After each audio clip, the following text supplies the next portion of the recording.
নামাজটা ছাড়েন না। যত পাপ করছেন করেন, আমি বলি নামাজ ছাড়েন না। ইনশাল্লাহ একদিন নামাজই আপনাকে পাপ থেকে বের করে আনবে ইনশাআল্লাহ।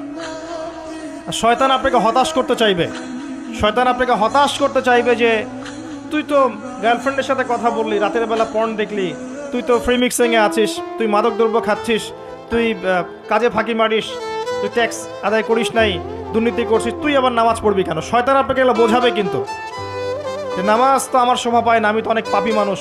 এই ধোকায় পা দিবেন না। আপনি নামাজ কন্টিনিউ করতে থাকেন, ইনশাল্লাহ আল্লাহ পাক আপনাকে পাপ থেকে বের করে আনবেন ইনশাল্লাহ। ওই নামাজটা যদি ছেড়ে দেন তাহলে আর কোনো হাতিয়ার বাকি থাকবে না। আর আপনি যত পাপ করেন না কেন মায়ুস হবেন না, মন ছোট করবেন না। আপনার একটা সেজদা, যে সেজদা আপনি চোখের পানি ঢেলে দিয়েছেন আল্লাহর কাছে, যে আল্লাহ আমার ভুলগুলো তুমি মাফ করে দাও, আমার তওবা তুমি কবুল করো, ইনশাল্লাহ দেখবেন ওই একটা সেজদা যদি কবুল হয়ে যায় আল্লাহ পাক আপনার সব গুনাহ মাফ করে দিবেন ইনশাল্লাহ। হতাশ হবেন না। শয়তান হতাশ করতে চাইবে মানুষকে, শয়তান মানুষকে হতাশ করতে চাইবে। এমনকি আপনার যদি পাহাড়ের পরিমাণ ঋণ থাকে, ওই ঋণ শোধ করার ব্যবস্থা আল্লাহ পাক করে দিবেন ইনশাআল্লাহ। হতাশ হবেন না, নামাজ ছাড়েন না।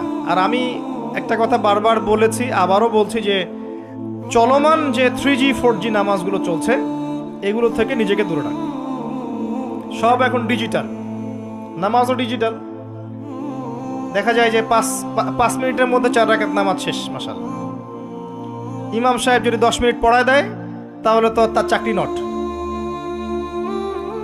বোঝেন না? এত তারা, আমার সময় নাই, আমরা ব্যস্ত মানুষ, এত সময় লাগে নামাজ পড়তে? ইমাম সাহেবকে বলছে, কমিটি ইমাম সাহেবকে চার্জ করছে, অথচ ইমামের উচিত তাদেরকে চার্জ করা। উল্টে গেছে এখন আর কি।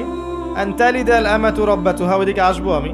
দাসী তার মনিবকে জন্ম দিবে, মানে সমাজের ন্যায় অন্যায়, ভালো মন্দ, হক বাতিলের মানদণ্ড উল্টে যাবে। দাসী কখনো মনিবকে জন্ম দেয়? মানদণ্ড উল্টে যাবে। আসেন রিল্যাক্সে নামাজ পড়বেন ইনশাআল্লাহ। আল্লাহ পাক তৌফিক দান করুন।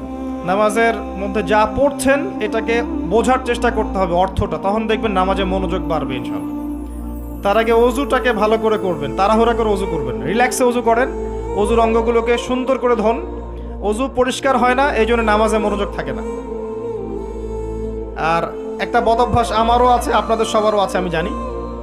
অজুতে আমরা যে পরিমাণ পানি খরচ করি, এই পরিমাণ পানি দিয়ে নবী সাল্লাল্লাহু আলাইহি ওয়াসাল্লাম গোসল করতেন। হ্যাঁ, আর আপনার মাথায় যত চুল আছে তার চেয়ে বেশি চুল ছিল নবী সাল্লাল্লাহু আলাইহি ওয়াসাল্লামের মাথায়। আপনার 2-3 জনের মাথায় যত চুল আছে তার চেয়ে বেশি চুল ছিল নবী সাল্লাল্লাহু আলাইহি ওয়াসাল্লামের মাথায়।